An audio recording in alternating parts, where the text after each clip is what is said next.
Price allot. ஹல்லேலூயா. எல்லோரும் சுகமாக இருக்கிறீங்களா? சுகமாக இருப்பீங்க நான் நினைக்கிறேன் ஆண்டவருக்குள்ளாக. ஸோ ஒரு பெரிய திரள் கூட்டமாக இல்லாவிட்டாலும் ஒரு சிறு கூட்டமாக இருந்தாலும் உண்மையாய் யாரெல்லாம் ஆண்டவரை ஆராதிக்கிறார்களோ தேடுகிறார்களோ அவர்கள் நடுவிலே ஆண்டவர் எழுந்தருளுவார். ஹல்லேலூயா. என் நாமத்தை பிரஸ்தாபப்படுத்துகிற எந்த இடத்திலேயும் வந்து நான் உங்களை ஆசீர்வதிப்பேன் அப்படின்னு ஆண்டவர் சொல்லியிருக்கிறார். நீங்களும் நானும் ஆராதிக்கிற அந்த தெய்வம் உயிருள்ள ஆண்டவர், மரணத்தை ஜெயமாய் வென்று அவர் எழுந்தவர், பாதாளத்தை வென்றவர், உலகத்தை வென்றவர், சாத்தானின் சகல கூறுகளையும் அழித்து போட்டவர். உங்களையும் என்னையும் தெரிந்து கொண்டிருக்கிறார். ஆண்டவர் ஒரு நோக்கத்தோடு தெரிந்து கொண்டிருக்கிறார். ஒரு சிறு கூட்டமாக இருந்தாலும் கர்த்தர் நம்மை பயன்படுத்த அவர் வல்லவராய் இருக்கிறார், போதுமானவராய் இருக்கிறார். ஹல்லேலூயா, ஹல்லேலூயா. சரி, உங்களை சந்திச்சதிலே மிகுந்த மகிழ்ச்சி. நான் சில வருடங்களுக்கு முன்பதாக, கிட்டத்தட்ட ஒரு 20 வருடங்களுக்கு இருக்கும்னு நினைக்கிறேன், அதுக்கு முன்னதாக பக்கத்தில் இருக்கிறதான முண்டியம்பாக்கம் என்கிறதான கிராமத்தில் வந்து நான் ஒரு மூன்று வருடங்கள் தங்கியிருந்து ஊழியங்களை செய்து வந்தேன். ஸோ அது ஏதோ ஒரு சில காரணங்களால் மேற்கொண்டு அந்த ஊழியத்தை செய்ய முடியாதபடிக்கு நான் கடந்து போயிருந்தேன். ஆனால் கிராமங்களை குறித்ததான கிராம பகுதியில் போய் ஊழியம் செய்ய வேண்டியது ஒரு மிக அவசியமாக இருக்குது, தேவையாக இருக்குது. நீங்கள் சிட்டியில் எடுத்தீங்கன்னாக்கா ஒரு தெருவிலேயே 2 சர்ச்சு 3 சர்ச்செலாம் இருக்குது. சரிங்களா? ஒரு ஊர் அப்படின்னு எடுத்துட்டிங்கனாக்கா அந்த ஊரில் ஒரு 10 சர்ச்சையாவது என்ன பண்ணும் இருக்கும். ஆனால் கிராமங்களிலே அப்படி இல்லை. கிராமங்களிலே சில கிராமங்கள் கிட்டத்தட்ட சொல்கிறாங்க, இந்தியாவில் எத்தனை கிராமங்கள் இருக்குது தெரியுங்களா? 7 லட்சம் கிராமங்கள் இருக்குது. இந்தியாவில் எத்தனை கிராமங்கள் இருக்குது? 7 லட்சம் கிராமங்கள். அது 7 லட்சம் கிராமங்களில் 4 லட்சம் கிராமங்களுக்கு அதிகமாகவே கிராமங்களில் என்ன கிடையாது? சபையே கிடையாது. 4 லட்சங்கள் அதிகமான கிராமங்களிலே என்ன கிடையாது? சபைகள் கிடையாது. அது மட்டுமல்ல, எத்தனையோ இனக்கூட்ட மக்கள், கிட்டத்தட்ட 2500 மொழி பாஷை பேசுகிற மக்கள் இந்திய தேசத்தில் இருக்கிறாங்க. 2500க்கு அதிகமான பாஷைகள் பேசக்கூடிய மக்கள் இந்திய தேசத்தில் இருக்கிறாங்க. அதில் நிறைய பேருக்கு சுவிசேஷமானது அறிவிக்கப்படலை. நாம் வாசிக்கிறபடி தேவனுடைய வார்த்தை அவளுக்கு புத்தகமாக என்ன பண்ணலை, போகலை. ஏன்னா சில மொழி பேசுகிறவங்களுக்கு அவங்களுக்கு லாங்குவேஜ் லிட்ரலாக எழுத்து வடிவத்தில் அவங்களுக்கு என்ன கிடையாது, அவங்களுக்கு பாஷை வெறும் பேச்சளவில் இருக்குது, எழுத்து வடிவில் கிடையாது. அவங்க எழுத்துக்களை எப்படி எடுக்கிறாங்கனாக்கா, இப்போ தமிழ் தெரியாத ஆட்கள் இங்கிலீஷில் வந்து என்ன பண்ணுவாங்கன்னா தமிழ்லேயே அடிப்பாங்க. ஆமாம், தங்கிலீஷ்னு சொல்லுவாங்க.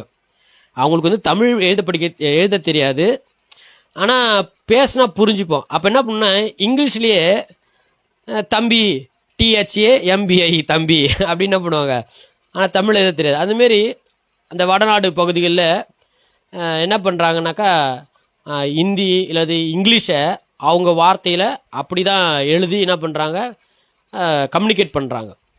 ஆனால் நீங்களும் நானும் மிகுந்த கொடுத்து வைத்தவர்கள். ஏன் அப்படி சொன்னால், தேவனுடைய திரு வார்த்தை நமக்கு புரியும் மொழியில், தாய் மொழியில் நம்மளுக்கு அச்சடிக்கப்பட்டு கொடுக்கப்பட்டிருக்கிறது. ஹல்லேலூயா. கடவுள் யார், அவர் எப்படிப்பட்டவர், அவர் எங்கே இருக்கிறார், அவர் என்ன செய்து கொண்டிருக்கிறார், நம்மை குறித்து அவருடைய நோக்கம் என்ன, நம்மை ஏன் இந்த பூமியிலே படைத்தார், நாம் இங்கே எத்தனை காலம் வாழப்போகிறோம், நம்முடைய மரணத்துக்கு பிறகு என்ன நடக்கப் போகிறது, இப்பொழுது மனிதனுக்கு என்ன நடந்து கொண்டிருக்கிறது, நாம் ஏன் உண்டாக்கப்பட்டு இருக்கிறோம் என்பதை எல்லாம், எல்லா கேள்விகளுக்கும் தெளிவான பதில்கள் வேத புத்தகத்திலே கொடுக்கப்பட்டிருக்கிறது. ஹல்லேலூயா. ஆமாம், அதை வாஞ்சியாய் விருப்பமாய் அதை தேடி வாசிக்கிறவர்களுக்கு அதை எழுதி கொடுத்த கடவுள் நிச்சயமாக அதை என்ன பண்ணுவார், புரிய வைப்பார். சரிங்களா? ஆனால் அதை குறித்த ஒரு வாஞ்சியே இல்லை அப்படின்னாக்கா அது அவங்களால என்ன பண்ண முடியாது, புரிஞ்சிக்க முடியாது. எப்படி இருக்கிறாங்கன்னா, பெருவாரியான ஜனங்கள், உங்களை நான் சொல்லலை, பெருவாரியான ஜனங்கள் இருக்கிற போது நல்லா ஆக்கி சாப்பிட்டு விதி வந்தால் சாவோம் அப்படின்னு இருக்கிற வாழ்க்கையில வாழ்ந்துட்டு போகணும், ஏதோ காலத்தை கடத்திட்டு போகணும் அப்படின்னு நினைக்கிறாங்க. அப்படி வாழ்வதற்காக நீங்களும் நானும் உண்டாக்கப்படவில்லை. அப்படிப்பட்ட ஒரு மனநிலைமையில் நான் இருப்போமே ஆனால் மிருகத்துக்கும் நமக்கு என்ன கிடையாது, வித்தியாசமே இருக்காது. மிருகங்கள் என்ன பண்ணுது, இந்த பூமியில் எப்படியோ பிறக்குது, அது கொஞ்ச காலம் அப்படியே சுற்றி திரிஞ்சிட்டு வாழ்ந்துட்டு செத்து போகுது. அதே போல் மனுஷனும் ஏதோ யார் மூலியமோ பிறந்துட்டான், அப்படியே இருந்துட்டு இருக்கிறதெல்லாம் சாப்பிட்டுட்டு இருக்கிறவங்களாம் தொல்லை கொடுத்துட்டு ஒரு நாள் வந்தவொடனே செத்து போகிறான். மிருகத்துக்கும் மனுஷனுக்கு என்ன கிடையாது, வித்தியாசம் இல்லாமல் போயிடும். ஆனால் கடவுள் மனிதனை விசேஷித்த விதமாய் படைத்தார். மிருகத்துக்கு 5 அறிவு இருக்குது, ஆனால் மனுஷனுக்கு 6 அறிவுன்னு சொல்லுவாங்க. என்னது அது 6 அறிவு? 6வது அறிவு என்ன அப்படின்னாக்கா பகுத்து அறியும் அறிவு. மிருகத்துக்கு அந்த அறிவு கிடையாது. பார்த்தல், கேட்டல், சுவைத்தல், உணர்தல், நுகர்தல் அப்படின்னு சொல்லுவாங்க இல்லையா, 5 புலன்கள், இந்த 5 அறிவு. ஆனால் 6வது அறிவு, இது நல்லது, இது கெட்டது, இது செய்யலாம், இது செய்யக்கூடாது அப்படின்ற அந்த பகுத்தறிவு. இவங்க சொல்றது உண்மையா பொய்யா, இவங்க என்ன சொல்ல வராங்க, இது இப்போதைக்கு இது அவசியமா, இது தோதுவா வருமா, இது சரிப்பட்டு வருமா, இது அவசியம்தானா, இவங்களை நம்பலாமா நம்பக்கூடாதா, இவங்களை ஏற்றுக்கொள்ளாமா ஏற்றுக்கொள்ளக்கூடாதா அப்படின்ற மாரி அதை யோசித்து நிறுத்தி பார்த்து அதை பகுத்து பார்க்கக்கூடிய நிதானம் யாருக்கு இருக்கு? மனிதர்களாகிய உங்களுக்கும் எனக்கும் இருக்கு. இது யார் கொடுத்ததுன்னா கடவுளே கொடுத்தார். அது பேர் தான் ஜீவ ஆத்துமா. அல்லேலூயா. நன்மை தீமை இன்னது என்பதை பகுத்தறியக்கூடிய ஒரு சக்தி. ஆனால் மிருகங்களுக்கு அப்படி இல்லை பாருங்க. மிருகங்கள் பார்ப்பீங்களா? மிருகங்கள் எங்கேயாவது யோசிக்குதா? இந்த வீட்டுக்கு போகலாமா, இந்த வீட்டில் போனால் சோறு போடுவாங்களா, இந்த வீட்டுக்கு போகலாமா, இங்கே நல்லது கெட்டது நடக்குமா, இவங்களாம் நல்லவங்களா கெட்டவங்களா, இவங்க என்ன சொல்ல வராங்க அப்படின்றத அது யோசித்து பார்க்குமா? அதோடைய எண்ணத்துக்கே அதுக்கே என்ன பண்ணாது, பேசவோ ஒன்றுமே தெரியாது. சில செய்கைகள் மூலமாக, சில சத்தங்கள் மூலமாக அதை என்ன பண்ணோம், கம்யூனிகேட் பண்ணோம். சில நேரத்தில் புரியும், சில நேரத்தில் புரியாமல் பயந்து ஓடி போயிடும். சரியா? எதுக்கு இதை நான் சொல்லுகிறேன்? நீங்களும் நானும் ஆண்டவராகிய தேவன் மூலமாய் சிருஷ்டிக்கப்பட்டோம் ஒரு நோக்கத்தோடு. அந்த நோக்கம் என்ன என்று புரிந்து கொண்டு இந்த பூமியிலே வாழுகிறவர்கள் தங்கள் வாழ்நாட்களை சந்தோஷத்தோடும் சமாதானத்தோடும் கழிப்பார்கள். இந்த பூமியிலே நான் ஏன் பிறந்தேன், வாழ்கிறேன் என்கிற நோக்கத்தை அறியாமல் புரியாமல் வாழ்கிறவர்கள் வாழ்க்கையை விரக்தியோடு, என்ன வாழ்க்கடா இது சே அப்படின்னு சலிப்பு தட்டும் அளவுக்கு ஒரு கசப்போடு தான் என்ன பண்ணுவாங்க, வாழ்வாங்க. எல்லாருடைய வாழ்க்கையிலும் நன்மையும் வரும், தீமையும் வரும், கஷ்டமும் வரும், நஷ்டம் வரும், லாபம் வரும், மாறி மாறி வரும். ஆனால் கஷ்டங்கள் வரும்பொழுது, பிரச்சனைகள் வரும்பொழுது நான் ஏன் இந்த பூமியிலே இருக்கிறேன், எதற்காக வாழ்ந்து கொண்டிருக்கிறேன் என்பதை அறிந்தவர்கள் அதை சமாளிப்பார்கள், அதை ஜெயிப்பார்கள். அல்லேலூயா. நான் தேவனால் உண்டாயிருக்கிறேன், தேவன் இந்த நோக்கத்துக்காக, இந்த காரணங்களுக்காக என்னை உயிரோடு வைத்திருக்கிறார். நான் மாண்ட பிறகு, மரித்த பிறகு எனக்கு என்ன நடக்கும், நான் எங்கே இருப்பேன் என்பதை அறிந்தவர்கள் இந்த பூமியில சந்தோஷமாய் வாழ்வார்கள். அப்படிப்பட்ட ஒரு புரிதல் இல்லாதவர்கள் என்ன பண்ணுவாங்க, வாழ்க்கையில் கஷ்டம் வரும்போது தப்பான முடிவுகள் என்ன பண்ணுவாங்க, எடுத்துருவாங்க. தப்பான முடிவுகள் எடுத்துட்டு அவ்வளோதான், இனிமேல் நான் வாழ்றது என்னத்துக்கு அர்த்தம், என்ன வாழ்க்கை வாழ்ந்துட்டேன், என்ன இந்த பூமி இங்கே இவங்க கூட வாழ்றதோட நான் செத்து போய் தொலைலாமே அப்படின்னு என்ன பண்ணுவாங்க, தப்பான முடிவுகள் எடுத்துட்டு தங்களை தாங்களே மாய்த்து கொள்வார்கள். அல்லேலூயா. ஆனால் ஆண்டவரோடு நல்ல உறவை வைத்து கொண்டவர்கள், ஆண்டவர் இதற்காக என்னை உண்டாக்கியிருக்கிறார் என்பதை அறிந்தவர்கள் வாழ்க்கையில் தோல்வி வரும், கஷ்டம் வரும், அவள்தான் இனி வாழ்க்கையே வாழ முடியாதுன்ற மாதிரி சூழ்நிலை வரும். ஆனாலும் எழுந்து நிற்பார்கள். மகளே, மகனே, பயப்படாதே, உன்னை உண்டாக்கினவர் நான் அல்லவா, உன்னை தெரிந்து கொண்டவன் நான் அல்லவா, உனக்காய் நான் ரத்தம் சிந்திருக்கிறேன், உன் மூலமாய் இன்னும் பல பேர் சந்திக்கப்பட வேண்டியவர்கள் இருக்கிறார்கள், நீதான் இந்த உலகத்துக்கு ஒரு உப்பு, இந்த பூமிக்கு ஒரு வெளிச்சம், நீ எனக்கு தேவை, நான் உன்னை ஆசீர்வதிப்பேன், உன்னை அநேகர்களுக்கு ஆசீர்வாதமாக வைப்பேன், உன் மூலமாய் அநேகர் பலவிதமான தவறான வழிகளிலிருந்து திருத்தப்படுவாங்க, அதுக்கு நீ தேவை என்பதை பேசி அவர்களை நிலை நிற்க பண்ணுவார். அல்லேலூயா, அல்லேலூயா. ஆமாம், ஏசப்பா சொன்னார், இந்த பூமியிலே உங்களுக்கு உபத்திரம் ஆமாம் உண்டு, இந்த உலகத்திலே உங்களுக்கு உபத்திரம் உண்டு, ஆனாலும் என்ன பண்ணுங்க, திடன் கொள்ளுங்க. ஏன் திடன் கொள்ளணும்? ஏன் ஏசு சொல்றாரு, நான் உலகத்தை ஜெயித்தேன். அப்படின்னா என்னை பின்பற்றி வருகிற பிள்ளைகளாகிய நீங்களும் உலகத்தை என்ன பண்ண முடியும், ஜெயிக்க முடியும்.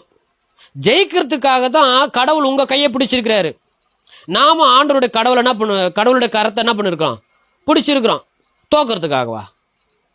நான் ஒன்று அப்படியே ஒரு மாதிரி விரக்திருப்பேன், என்னப்பா வாழ்க்கை அதில் முடிஞ்சு போச்சு அப்படின்னு சொல்கிறதுக்காகவா? இல்லை. பிரியமானவர்களே, ஆண்டவருடைய பிள்ளைகளாகிய நாம் தைரியமாக இருந்தால்தான் உலகத்தில் மாண்டு போகிற நிலைமையில் இருக்கிறவர்களுக்கு தைரியத்தை கொடுக்க முடியும். தோல்வியில் இருக்கிறவர்களுக்கு அந்த தோல்வியிலிருந்து வெளியே வா, வெற்றியை நான் ஆண்டவர் உனக்கு கொடுப்பாருன்னு சொல்லி வெளியே கொண்டு வர முடியும் இல்லையா? அப்போ வெற்றியை ருசித்தவர்களாக, நன்மையை ருசித்தவர்களாக, ஆண்டவரால் வருகிற பலன்களை ருசித்தவர்களாக நீங்களும் நானும் என்ன பண்ணணும்? இருக்க வேண்டும். அல்லேலூயா.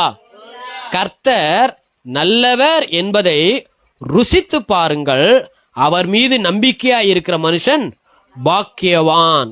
கர்த்தர் நல்லவர் என்பதை நம்ம என்ன பண்ணுமா? ருசித்து பார்க்கணும். எப்படி ருசித்து பார்க்க முடியும்? எப்படி ருசித்து பார்க்க முடியும்? அம்மா சொல்கிறாங்க பைபிள் படிக்கணும், வேதத்தின் படி அப்படின்றாங்க. சரி, பைபிள் படிக்கணும். அப்புறம் ஆண்டவரை நம்பி ஜெபம் பண்ணி சில நேரத்தில் காத்து இருக்கணும். ஜெபங்களுக்கு 3 விதமான பதில் வரும், தெரியுமா? இது மறக்கக்கூடாது. ஜெபத்துக்கு எத்தனை பதில் உண்டு? 3 பதில் இருக்கு. தெரியுமா இருக்காது என்ன பதில்னு? அது எந்த ஜெபமாக இருந்தாலும் சரி, என்ன ஜெபமாக இருந்தாலும் சரி, பாட்டிமா ஜெபம் பண்ணாலும் சரி, குமரி ஜெபம் பண்ணாலும் சரி, குழந்தை ஜெபம் பண்ணாலும் சரி, யார் ஜெபம், படித்தவன் ஜெபம் பண்ணாலும் சரி, படிக்காதவன் ஜெபம் பண்ணாலும் சரி, மோசமானவன் ஜெபம் பண்ணாலும் சரி, நல்லவன், ரொம்ப ரொம்ப ரொம்ப ரொம்ப நல்லவன், ஊழியக்கார ஜெபம் பண்ணாலும், யார் ஜெபம் பண்ணாலும் பதில் 3 தான். 3 அந்த எல்லா பதிலையும் இந்த 3 கேட்டகரியில் கொண்டு வரலாம். என்ன தெரியுங்களா? நீங்கள் ஜபிச்ச ஜபத்துக்கு ஆண்டவர் எஸ், ஆமாம் அப்படின்னு சொல்லுவார், பதில் கொடுப்பார். நீ ஜெபம் பண்ணும்போது ஆண்டவரே இதை செய்யுங்க, இது பண்ணணும், இது பண்ணணும்னா எஸ் நான் செய்கிறேன், ஆமாம் நான் இது பண்ணட்டுமா, இந்த காரியம் செய்யலாமா, கொல்லலாமா, நீங்கள் என்ன ஆண்டவர் சொல்கிறீங்க அப்படின்னும் போது ஆண்டவர் என்ன பண்ணுவார்? எஸ், செய் மகளே, செய் மகனே அப்படின்னு எஸ் ஆமான்னு சொல்லுவார் பதில். சரிங்களா? 1. 2வது பதில் என்னன்னாக்கா நோ, இல்லை அப்படின்னு சொல்லுவார்.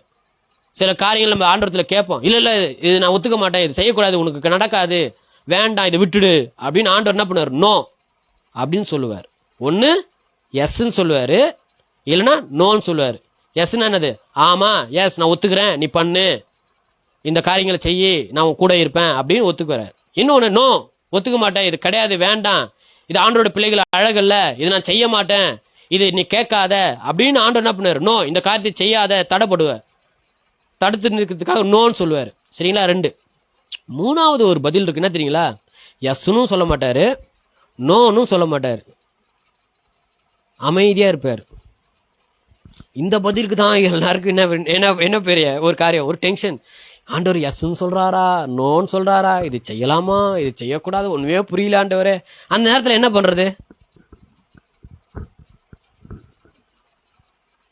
எஸ்ன்னு சொல்லிட்டாருன்னா அப்பா சந்தோஷம், ஆண்டவரே எனக்கு ஆண்டவர் உத்தரவு கொடுத்துட்டார், நான் செய்ய போகிறேன் அப்படி சந்தோஷமாக ஓடிடலாம்.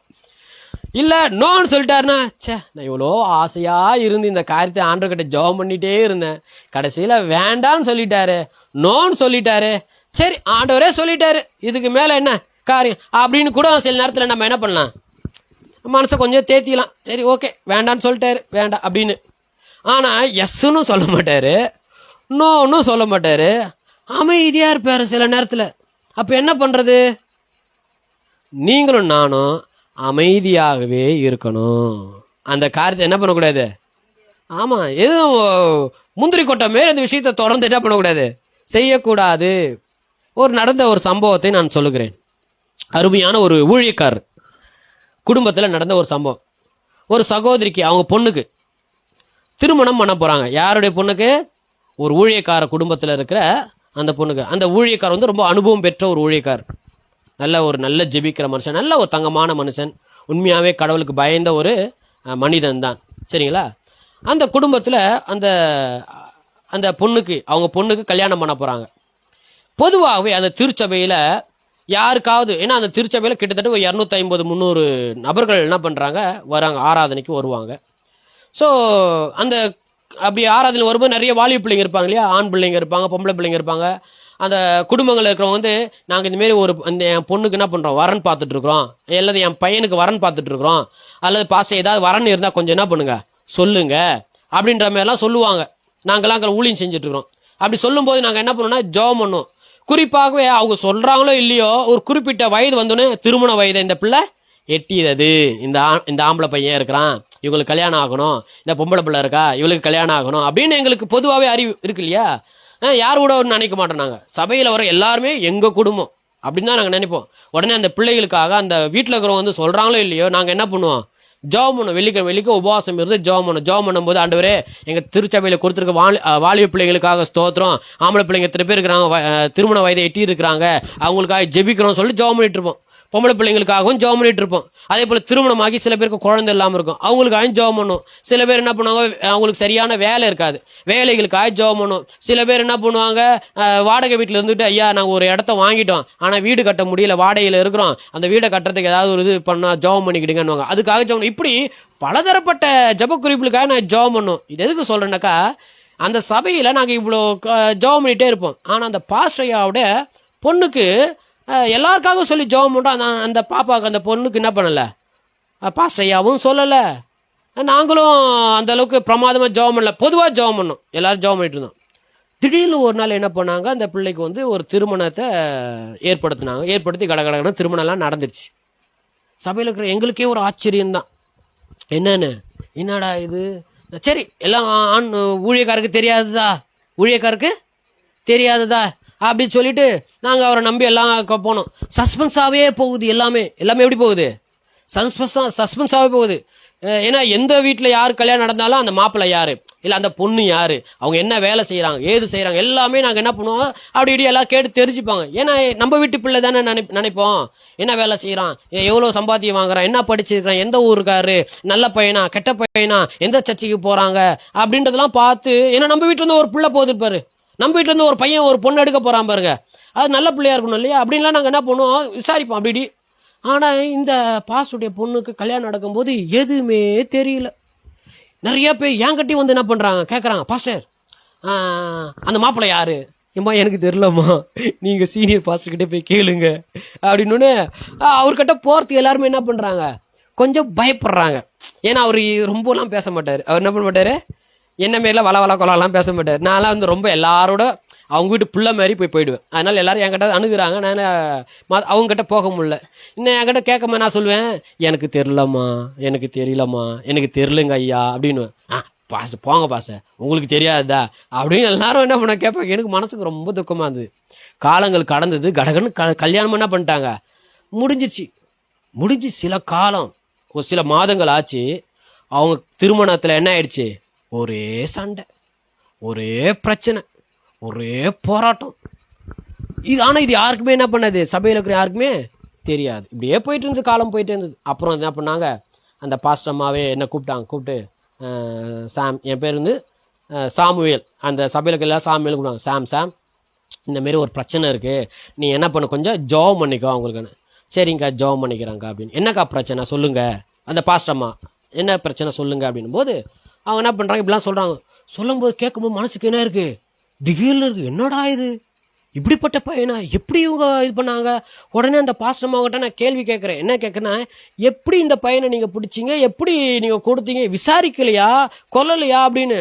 ஏன்னா சாதாரணமான ஒரு விசுவாசி வீட்டில் நடந்துட்டாவது பரவாயில்ல, ஆனால் சாதாரணமான விசுவாசி வீட்டில் நடந்தாலும் அப்போ நான் ஒத்துக்க மாட்டேன், நான் அதெல்லாம் இது பண்ண மாட்டேன், நான் ரொம்ப போய் கேட்டுருவேன். ஜெபம் பண்ணலை, எப்படி நீங்கள் யார்கிட்ட சொன்னீங்க, என்ன இதுக்குன்னு நான் கேட்டுருவேன்.